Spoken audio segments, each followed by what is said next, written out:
Hello दोस्तों, कैसे हैं आप लोग? उम्मीद है एकदम बढ़िया होंगे। आज हम जानेंगे काजू खाने के फायदे। काजू में मौजूद हेल्दी फैट्स दिल को स्वस्थ रखते हैं। काजू में प्रोटीन और कार्ब्स होते हैं जो शरीर को एनर्जी देते हैं। काजू में एंटीऑक्सीडेंट्स, विटामिन और मिनरल्स होते हैं जो इम्यूनिटी को बढ़ाते हैं। काजू याददाश्त और एकाग्रता बढ़ाने में मदद करता है।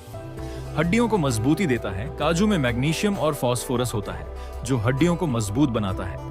काजू खाने से त्वचा में निखार आता है और बाल मजबूत होते